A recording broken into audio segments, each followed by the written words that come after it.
야고보서 1장 12절 말씀 우리 같이 읽겠습니다. 시험을 참는 자는 복이 있나니 이는 시련을 견뎌낸 자가 주께서 자기를 사랑하는 자들에게 약속하신 생명의 면류관을 얻을 것이기 때문이라. 아멘. 야고보서 7번째 시간입니다. 멀리서 보다입니다. 복음을 이렇게 전하다 보면 흔히들 오해하는 부분이 목사가 하는 말이 이 땅에서의 삶을 어떻게 살아야 된다 뭐 이런 이야기를 하고 있는 것으로 오해하시는 분들이 가끔 있어요. 그러나 사도들도 마찬가지고 저 역시도 지금까지 구원에 대한 이야기를 하고 있다는 겁니다. 구원에 대한 이야기. 지금까지 예수 믿으면서도 당연하게 난 예수 믿으니까 구원 받았지 뭐 당연하게 생각하던 그 구원이 얼마나 중요한 것이며 여러분들이 그렇게 생각하던 그런 게 아니라는 것을 계속해서 반복해서 말씀드리고 있는 거예요. 목사는 성도들이 이 땅에서 반듯하게 살고 훌륭한 삶을 살아가는데 도움을 주기 위한 길을 가르쳐 주는 자가 아니라 어떻게 하면 우리가 그 마지막 심판대 앞에서 무죄 선언을 받을 수 있는지, 어떻게 하면 천국에 갈 수 있는지를 성경을 근거로 가르쳐 주는 자예요. 그 과정에서 물론 삶의 지혜를 얻을 수 있어요. 사람에 대해서 다루는 부분들도 있고 하기 때문에. 여러분들 사람에 대해서 알면은 참 지혜롭게 처신을 할 수가 있어요. 그 사람이 지금 어떻게 뭘 하고 있고 뭘 바라고 있는지를 알기 때문에 처신을 할 수 있지만 성도들이 목사에게 바라고 궁금해야 하는 거는 구원에 관한 거예요. 구원 얻는 거 쉽지 않습니다, 여러분들. 구원이라는 거는 뭘 어떻게 해야지 구원을 받는다라기보다는 했던 것마저도 무너뜨려 가고 완전히 긍휼하심만을 바라야 되기 때문에 어렵다고 하는 겁니다. 그래서 사도 바울이나 요한이나 베드로나 모두가 세상에서 어떻게 처신해야 하는지를 말하는 것 같지만 결국에는 전부 구원에 대한 이야기를 하고 있어요. 천국에 대한 이야기를 하고 있다고요. 그런데 구원에 관하여 말하는 사도들의 말씀들을 이 땅의 말로, 그냥 이 땅에서의 삶에 대한 이야기로 읽고 해석하다 보니까 그냥 적지 않은 오해들이 발생하게 되는 겁니다. 지금 우리가 배우는 내용은 처음부터 지금까지 구원에 관한 것이며 천국 가는 것에 대한 내용이라는 거 여러분들 잘 기억을 하셔야 돼요. 여러분들 성도는 하나님 나라에 대한 소망을 늘 확인해야 합니다. 그 소망이 오늘 나의 삶을 불만족에서 만족으로 바꿀 수 있는 유일한 방법이에요. 오늘 나의 삶이 불만족인 이유는 미래에 대한 두려움과 과거의 망령이 우리를 사로잡고 있기 때문이에요. 그러나 우리가 영원한 하나님 나라에서 하나님의 은혜의 영광을 찬송하는 자로 세우시기 위해서 과거의 일들을 겪게 하신 것이라면 그건 선한 것이에요. 또한 우리가 앞으로 어떤 일을 만나게 되든지 그 모든 일이 우리를 하나님의 아들로 삼으시기 위한 하나님의 계획과 작정 속에 일어나는 일임을 알게 된다면 그 일들이 있어서는 안 되는 일이 아니라 있어서는 안 되는 일이 아니라 그냥 일어나야 하는 일, 겪어내야 하는 일로 여겨지게 되는 거예요. 오늘의 삶이 불만족이라는 것 자체가 내가 지금 겪고 있는 일이나 내가 지금 현재 처한 상황이 내게 일어나서는 안 되는 일로 여기고 있기 때문이거든요. 그게 불만족이잖아요. 왜 내게 이런 일이 일어났지? 그게 불만족이라니까요.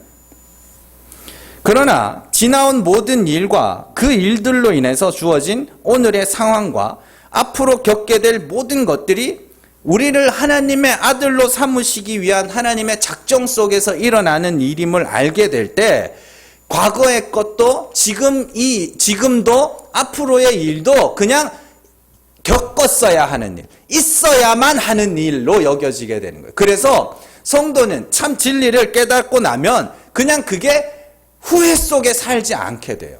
그리고 또 앞으로 막 닥칠 때 막 거기 크게 당황해서 크게 흔들리지 않게 된다고. 아니, 겪어야 되는 거구나.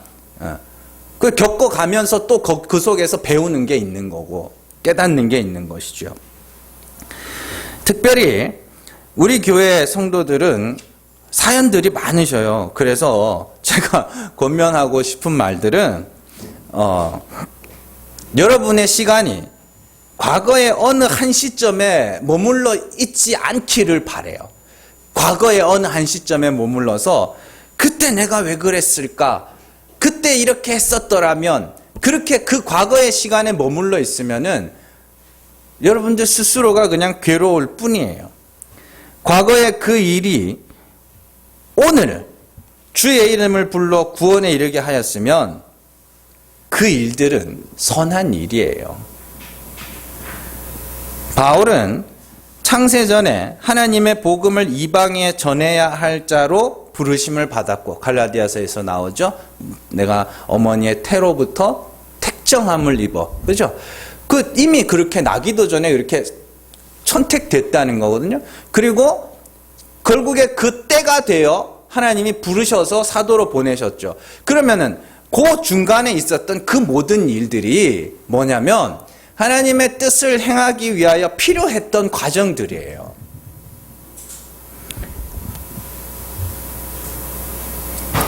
그런 일들마저도 하나님의 계획 속에 하나님의 필요에 의하여 있어야만 했던 일. 우리가 마지막에 하나님의 보좌 앞에서 하나님의 은혜의 영광을 찬송하는 자리에서 이 역사 속에서 겪었던 그 일들을 바라볼 때 그 천국에서 계시록에 나오잖아요. 우리가 오늘 찬송한 거 구원하심이 보좌에 앉으신 하나님과 어린 양께 있습니다라고 그 찬송하는 그 자리에서 오늘의 이 2021년 1월 며칠이죠? 14일 1월 14일에 그 모습을 보면서 아, 그때 이랬어야 하는데 그때도 그럴 것 같으세요? 아니라니까요. 아, 그때 그 일들이, 그때 그 시간들이 다 있었어야 하는 일이구나. 그게 천국 소망이 우리에게 주는 평안이에요. 여러분들, 집값이 오르는데 왜 사람들이 분노할까요? 집값이 오르는데. 원래 집을 못 사던, 집이 뭐 8억, 9억 이렇게 할 때도 못 사던 사람들이었거든요. 그 집을. 근데 지금 막 15억, 20억 막 이렇게 막 넘어가잖아요. 집값이 얼마인지도 몰라요. 포기했어요, 저도. 근데 그렇게 집값이 막 천정부지로 오르는 것을 보면서 사람들이 왜 그렇게 분노하고 속상해하는지 아세요?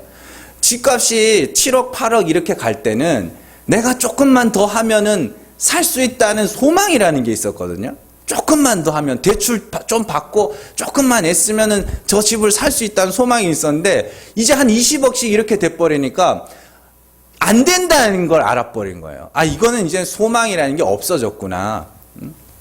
그래서 그렇게 분노하는 거예요. 그래서 40 폐지할 때도 사법시험 준비하던 사람들이 그렇게 하고 자살도 많이 했어요. 그 사람들이. 왜냐하면은 사시가 딱 폐지되고 로스쿨 제도가 되면서 돈 없으면은 못하는 걸로 돼버렸거든요. 이렇게.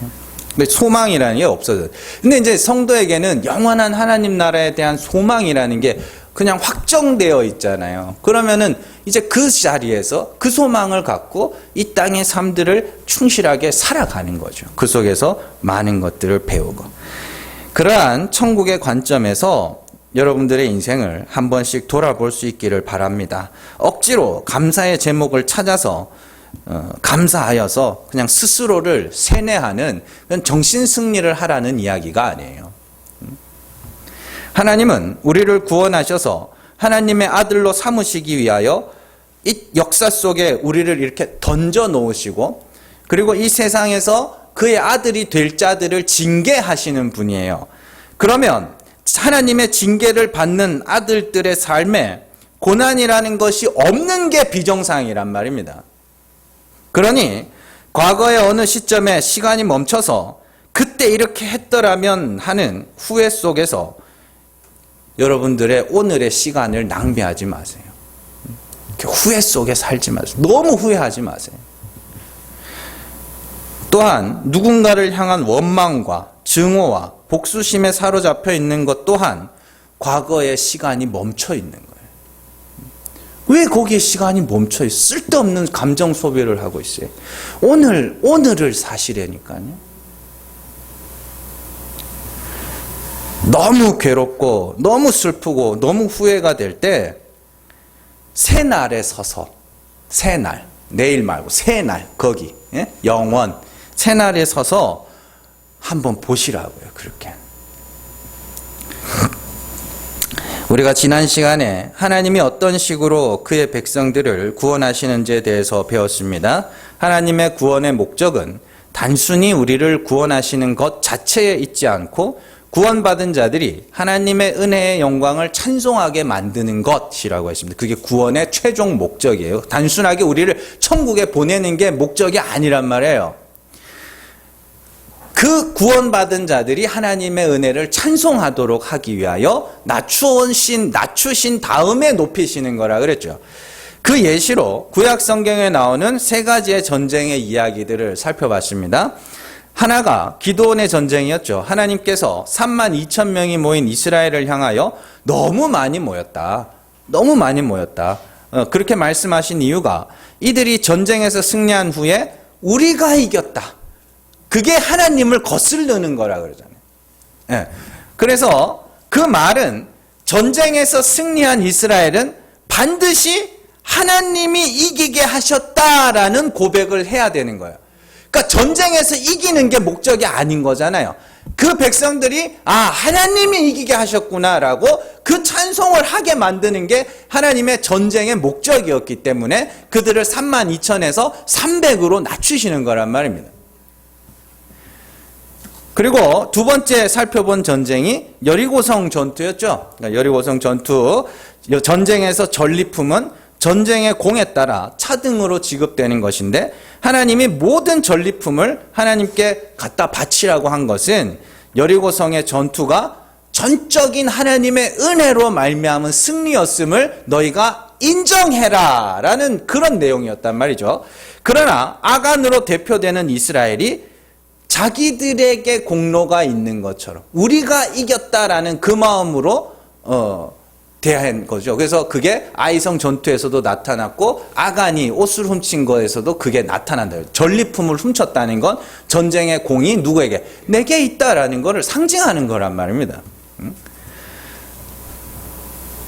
그리고 세 번째로 살펴본 전쟁이 아브라함이 바벨론 연합군을 물리친 사건이죠. 318명. 집에서 기른 자라고 되어 있는데 집에서 기른 자 318명을 데리고 가서 연합군을 쳐부셨다니까요. 그건 말이 안 되는 거죠. 그래서 전쟁에서 돌아왔을 때 멜기세덱이 네 대적을 너의 손에 붙이신 하나님을 찬송할지어다. 이렇게 해요. 그러니까 네가 이긴 건 누구 때문에? 하나님이다. 그러죠. 그래서 아브라함이 전리품을 다 안 갔죠. 가지지 않아요. 그건 내가 이긴 게 아니기 때문에. 자, 이처럼 구원은 하나님의 은혜에 의하여 얻어지는 것이며 구원 얻은 자들은 반드시 내가 구원에 이른 것이 아니라 하나님의 은혜가 우리를 구원하셨음을 고백해야 하기 때문에 성도들은 반드시 이 역사를 통하여 낮아짐을 경험하고 그 후에 하나님의 은혜로 높아짐을 경험해야 된다라고 말씀드렸죠. 그래서 낮아지는 게 곧 뭐예요? 높아지고 있는 거예요. 자, 진리를 알지 못하는 이들은 이게 너무 치사한 거 아니냐. 도대체 하나님의 찬송이 뭐가 그렇게 중요하길래 그렇게까지 하냐라고 말할 수도 있어요. 그러나 은혜를 찬송한다는 것은 창조주로서 하나님이 피조물인 우리에게 바라는 유일한 것이에요. 우리에게 뭔가 대단한 걸 원하는 게 아니고 그 은혜를 알기를 원하시는 거예요. 이사야 43장 7절입니다. 같이 읽습니다. 내 이름으로 불려지는 모든 자 곧 내가 내 영광을 위하여 창조한 자를 오게 하라. 내가 그를 지었고 그를 내가 만들었느니라. 21절입니다. 이 백성은 내가 나를 위하여 지었나니 나를 찬송하게 하려 함이니라. 아멘. 이 백성 이스라엘 나를 위하여 지었대요. 나를 위하여. 그럼 나를 위하여 지은 게 뭐냐면 나를 찬송하게 하는 것. 하나님의 창조의 목적을 하나님의 영광을 위하여 창조한 자, 이렇게 됐죠. 하나님의 영광을 위하여라고 분명히 말씀하셨고, 하나님의 영광을 위하여 창조하셨다는 것은 하나님이 지으신 자들에게 원하는 것이 하나님을 찬송하는 것. 그게 하나님의 영광을 위하여 지은 자들. 그게 하나님의 영광을 위하여 사는 거라니까요.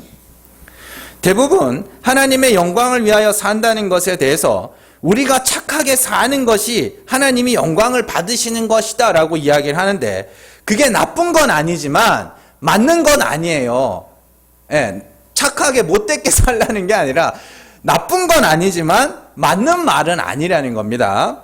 하나님의 영광이 찬송을 받는다는 것은 나를 통하여 다른 누군가가 하나님을 높이는 걸 이야기하는 게 아니라 바로 내가 하나님을 찬송하게 만든다는 것이에요.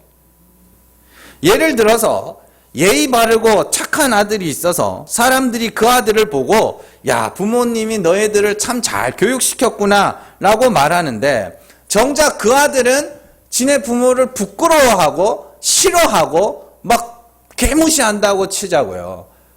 그게 무슨 자녀가 부모의 영광이 되겠어요, 그게. 사람들이 아무리 칭찬해 본들, 안 그래요?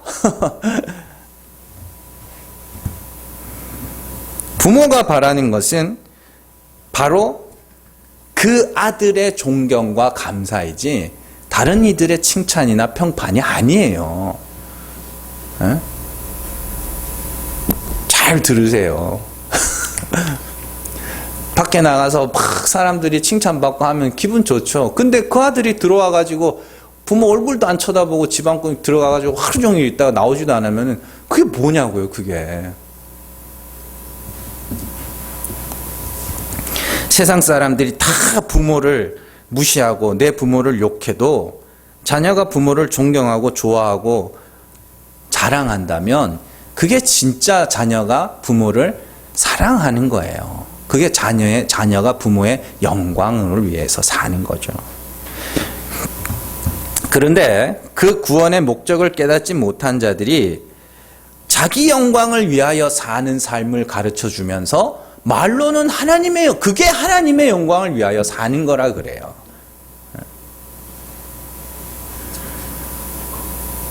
하나님의 영광을 위한 삶, 하나님을 찬송하는 삶이라는 것은 필수적으로 나의 낮아짐이라는 것이 있어야 하고 하나님의 높이심이라는 것이 있어야 돼요. 그래야 비로소 그렇게 구원 얻은 자들이 찬송하는 거예요. 그러니까 잘 이해를 하셔야 된다니까요. 그래서 성도는 이 땅에서 죄사함을 통과해야 하는 자들입니다. 죄사함이라는 것은 죄를 사하시는 분이 있고 그 앞에서 사함을 받아야 할 자들이 있어야 되는 거죠. 그래야 비로소 죄사함이라는 공식이 완성이 되는 거죠. 요철처럼. 죄를 사하시는 하나님이 계시는데 죄사함을 받아야 할 자가 없다면 죄사함이라는 공식은 완성될 수가 없는 것이죠. 그래서 성도는 내가 죄사함을 받아야 하는 자라는 자기 고백이 반드시 있어야 하는데, 인간은 자신의 죄를 보고 싶어 하지도 않고 인정하고 싶어 하지도 않아요. 그러나 하나님은 그의 택하신 자들을 죄사함을 받아야 하는 죄인임을 보게 하시는 분이에요. 그래서 자신의 죄를 자백하는 자들을 남은 자들이라고 불러요. 에스겔 12장 16절입니다. 같이 읽습니다. 그러나 내가 그중 몇 사람을 남겨 칼과 기근과 전염병에서 벗어나게 하여 그들이 이르는 이방인 가운데에서 자기의 모든 가증한 일을 자백하게 하리니 내가 여호와인 줄을 그들이 알리라. 아멘. 이렇게 성경에 보면 남은 자 이야기도 나오는데, 남은 자는 막 다 죽고 남은 자가 아니라 그냥 택하신 자들이라고 생각하시면 돼요. 그래서 사도 바울이 남은 자들이라고 해놓고 은혜를 따라 택하신 자들 이렇게 부른단 말이에요. 자, 그렇게 하나님이 남겨두신 자들에게 닥치는 일이 뭐냐면 자신의 가증한 일을 자백하게 하는 일. 그리고 그들은 자신의 가증한 일로 말미암아 애통하는 자들이라고도 말해요. 에스겔 9장 4절입니다.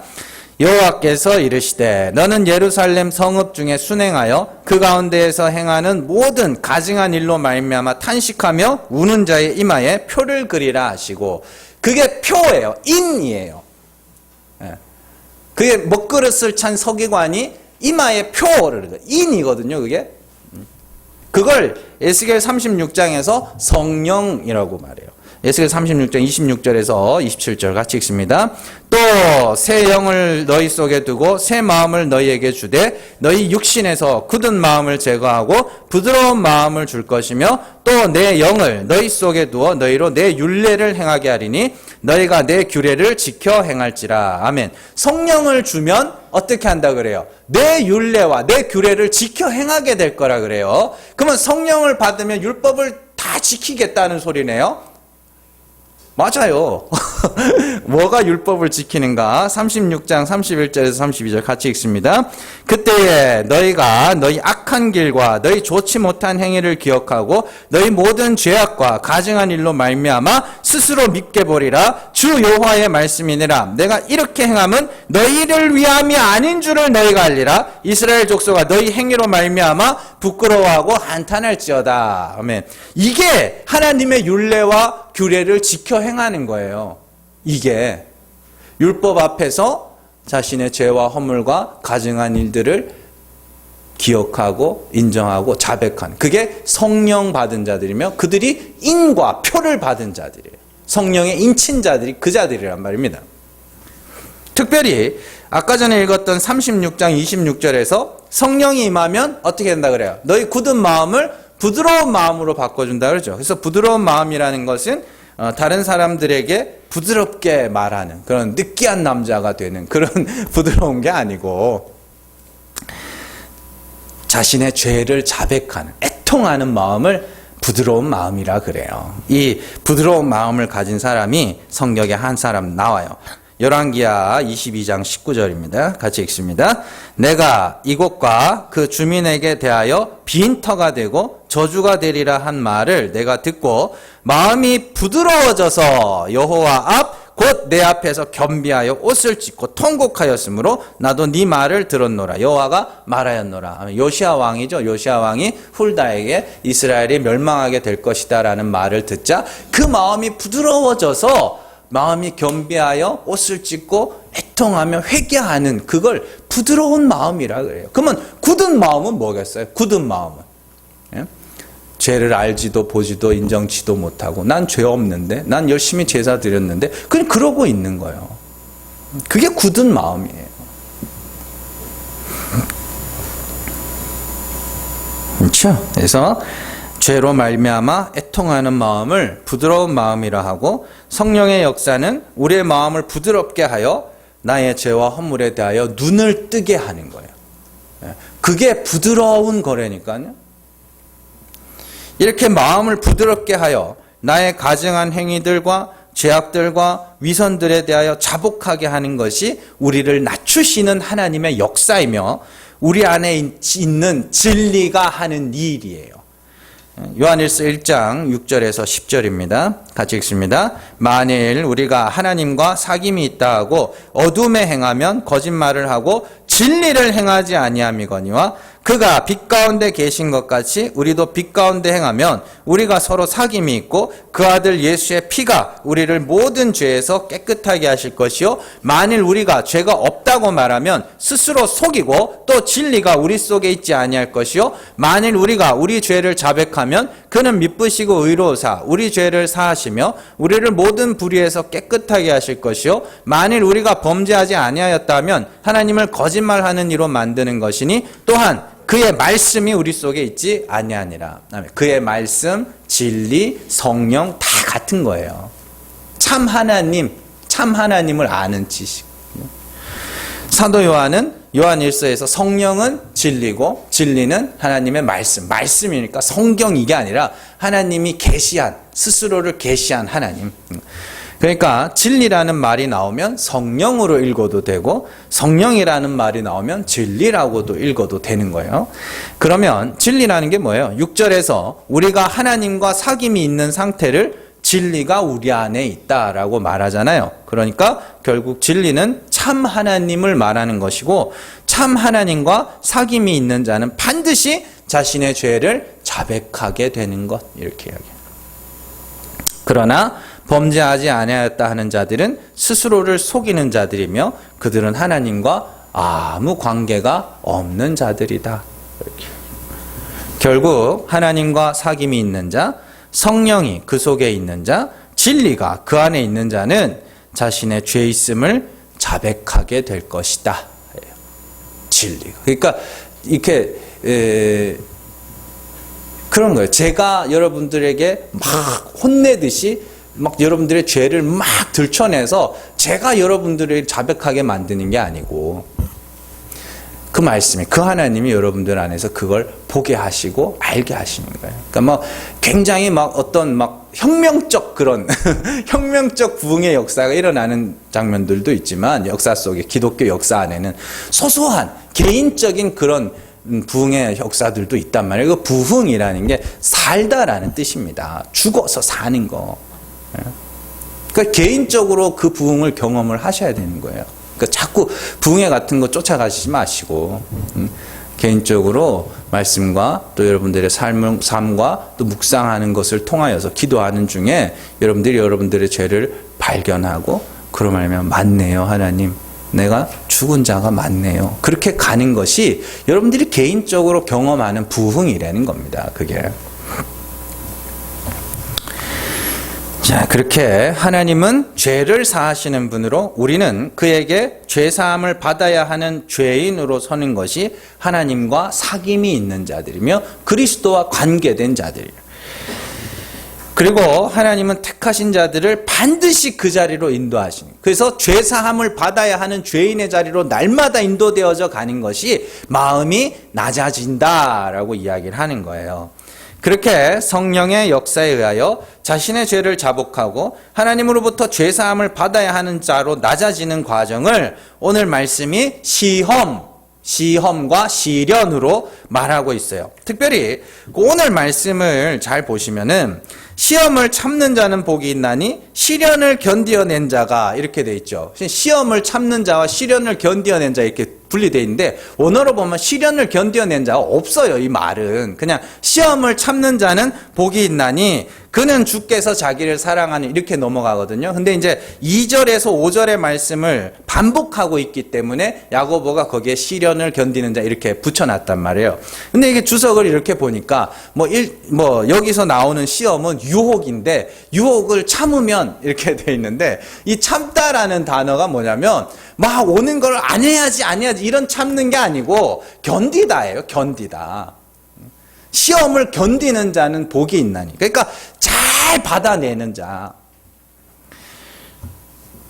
그래서 야고보가 시험을 잘 견뎌낸 자는 복이 있나니, 무슨 복을 받는다 그래요? 주께서 자기를 사랑하는 자들에게 약속하신 생명의 면류관을 얻을 것이기 때문이다. 그러니 뭐하라고요? 너희에게 오는 시험을 잘 받아내라. 그렇게 이야기를 하는 거예요. 그러면 야고보가 말하고 있는 그 시험은 뭐예요? 그 우리가 지난주에 배웠던 부한자가 낮아지는 거, 그 시험이요. 제가 지금까지 성령의 역사, 진리가 그 안에 있는 자, 하나님과 사귐이 있는 자, 그자들이 겪게 되는 나 죄 있음, 나 죄인 맞음, 그 시험, 그걸 잘 견뎌내면 생명의 면류관을 받는데요. 또 어떤 목사님은 면류관이 성경에 13가지인가 나온다고 그러면서 왜 차등이 없냐. 하나예요. 하나를 그렇게 여러 가지로 설명하는 거지.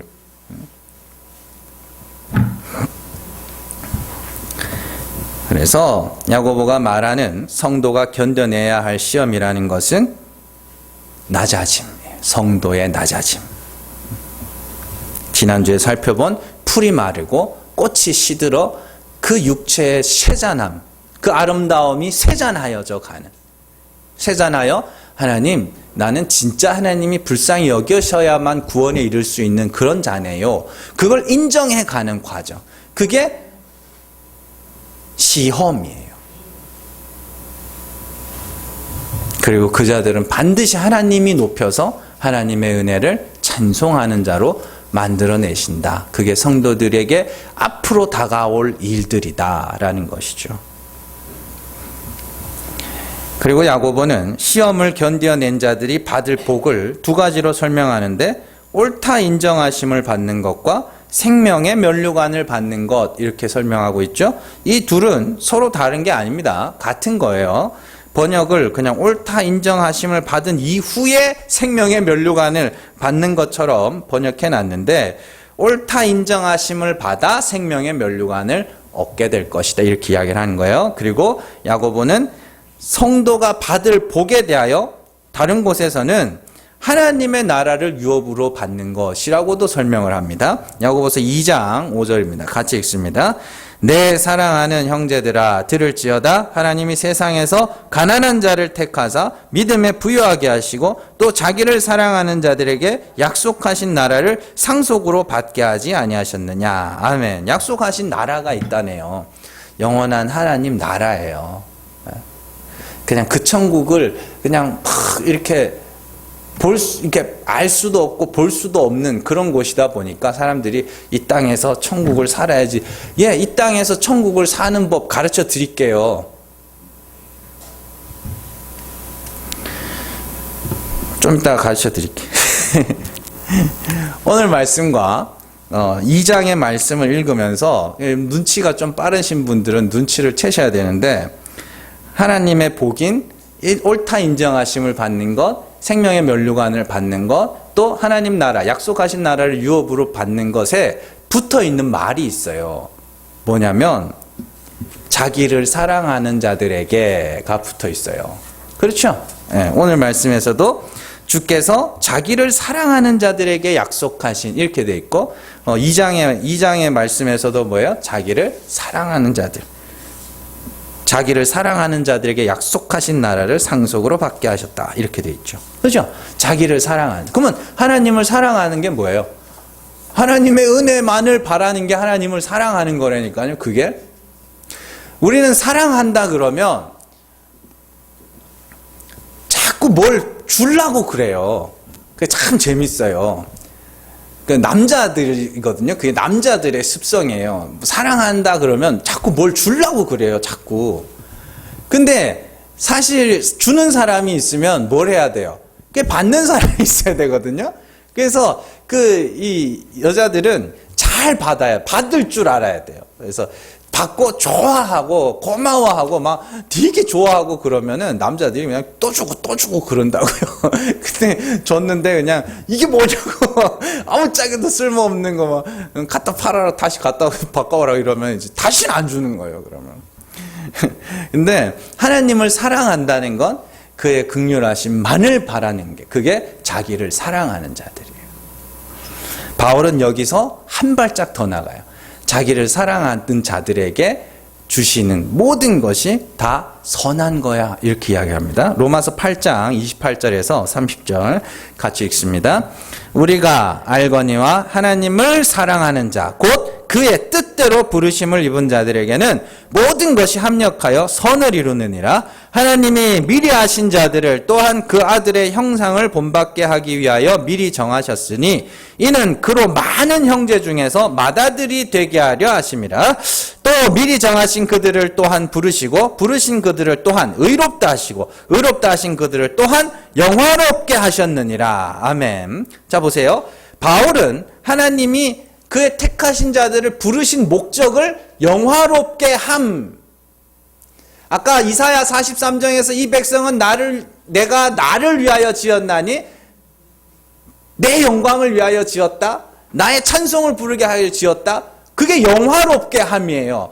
영화롭게 함 이렇게 번역을 해놔서 하나님이 우리를 영화로운 존재로 바꿔주시겠구나. 예, 맞아요. 그런데 더 중요한 게 뭐냐면 이 영화롭게 한다는 단어 자체가 영광을 돌리다라는 단어란 말입니다. 그러니까 택하신 자들을 부르시고 부르신 자들을 의롭다 하셔서 그 의롭다 하신 자들이 뭘 하게? 하나님을 찬송하게 만드는 거. 그게 하나님이 택하시고 부르신 목적이란 말입니다. 그렇게 하도록 하기 위하여 그 자들이 뭐예요? 하나님을 사랑하는 자들인데 그렇게 하기 위하여 하나님이 주신 모든 것이 다 뭐냐면 선한 거야. 그렇게 이야기하는 거예요.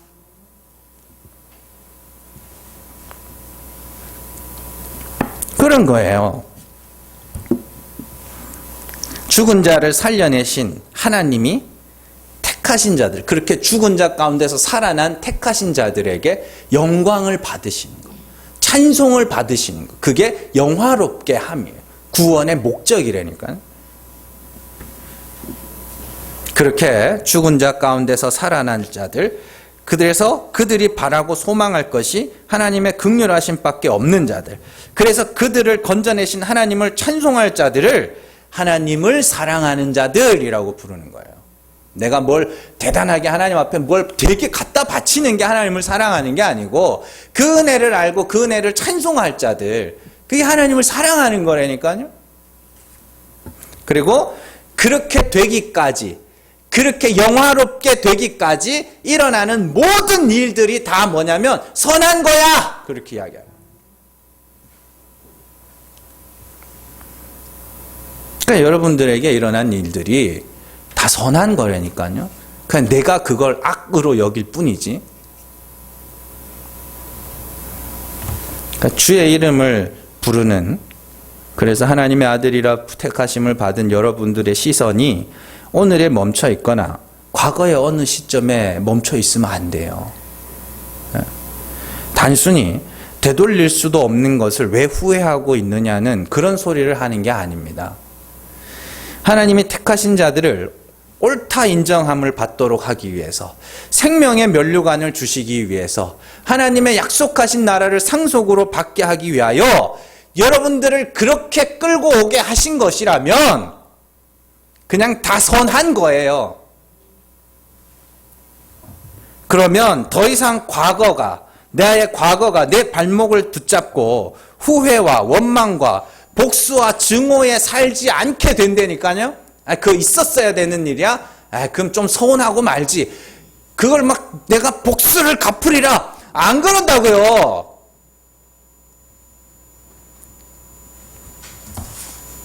그걸 부추기는 인간들이 있잖아요. 제가 이렇게 말씀을 준비하다가 한번 생각을 해봤어요. 내가 중고등학교 때 학창시절에 뭘 그렇게 고민을 하고 살았나? 도대체 난 그때 무슨 고민을 하고 살았지? 생각해보면 아무리 생각해도 생각이 안 나요. 그때 뭔 고민을 했는지 도대체가 생각이 안 나요. 제가 뭐 그렇게 오래 살지는 않았지만 이렇게 지나고 나서 보니까 그때 했던 고민이 사실 아무것도 아니었거든요. 근데 그때 당시에는 어땠어요? 그거 막 진짜 그 고민들 때문에 엄청나게 고민했었던 것 같고 그것 때문에 굉장히 막 괴로워도 했었던 것 같은데 뭐가 그렇게 나를 괴롭게 했는지 기억이 안 나는 거예요. 여러분들은 기억나세요? 학창시절에 뭐 때문에 고민하고 살았는지? 그때는 큰일이었다니까요, 그게. 나름대로는 굉장히 큰일이었어요. 근데 지나고 나니까 기억조차 안 나는 거예요. 나이가 들고 나니까 아무것도 아니었던 거죠. 그때 했던 고민들이. 응?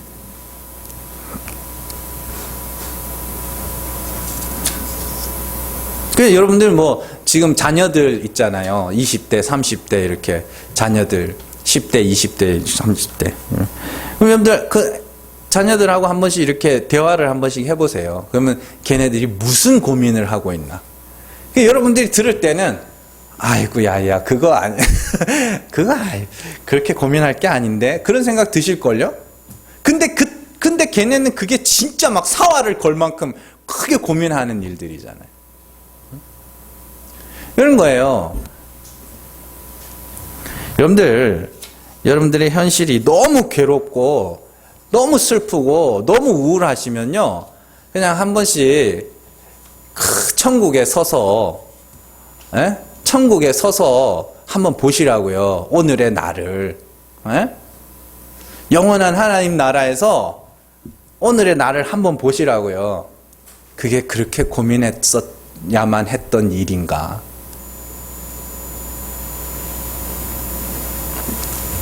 그래서 천국의 소망이 있는 거예요. 영원한 하나님 나라의 소망이 여러분들을 이 땅에서 천국, 현실 천국을 맛보게 하는 거예요. 그 영원한 하나님 나라에 서서 내가 지금 고민하고 슬퍼하고 괴로워하고 하는 그 모든 것들을 한번 이렇게 멀리서 한번 보는 거예요. 이렇게. 그렇게 봤을 때 그냥 그게 그렇게 슬프고 막 이렇게 사람을 막 진짜 쥐어 흔들고 그렇게 할 만큼 괴로운 일이 아니라 그냥 철없던 때의 그런 고민이구나. 그리고 그냥 그것마저도 그냥 겪었어야 했던 일이구나. 이렇게 여겨지는 거예요. 그게 이 땅에서 천국을 맛보는 거예요. 그러면은 더 이상 뭐 내게 주어진 현실들이 괴롭지만은 않다니까요. 그 속에서 소소한 기쁨도 있다니까요, 또.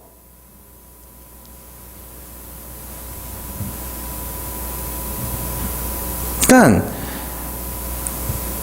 여러분들이 그 하나님의 시험을 잘 통과하셔야 돼요. 잘 통과하시면서 하나님 나라를 소망하시면서 사는 거예요. 거기에 서서 오늘의 나를 한 번씩 보시는 거예요. 여러분들, 사람이 자신의 잘못을, 하나의 잘못을 인정하는데도 얼마나 반복된 시행착오를 겪어야 되는지 아세요? 내 하나의 실수를 인정하기까지도 그 반복된 실수를 몇 번이나 경험해야 그걸 인정하게 된다니까요. 그런데 하나님이 하나의 죄뿐만이 아니라 나를 완전히 죽은 자로, 하나님의 긍휼하심만을 의지하게 만드는 자로, 그렇게 의지하는 자로 만드시는데 얼마나 많은 여러분들의 시험들과 시행착오들을 겪게 하시겠냐고요. 그래서 결국 하나님이 우리에게 하시고자 하는 건 너 내 아들아, 내 은혜를 잘 배우고 와라. 그건데, 그래서 여러분들이 시험 다가오고 또 여러 가지 눈에 보이는 고난들과 어려움들이 닥쳐오는 것을 이상하게 생각하지 마세요. 당연한 거라고 생각을 하세요. 하나님이 우리를 완전히 죽은 자로 고백하고 하나님의 긍휼하심만이 나를 구원할 수 있다는 자기 고백을 이끌어내기 위해서 우리는 많은 일들을 겪어야 돼요. 그 시험 당하는 것을 이상하게 생각하지 말고 그 여러 가지 시험들을 통하여서 더 가난해지고 더 낮아져서 정말로 하나님의 긍휼하심만을 바라고 소망하는 마음이 청결한 자, 두 마음을 품은 자들아 뭐하라 그래요? 마음을 청결하게 해. 깨끗하게 해.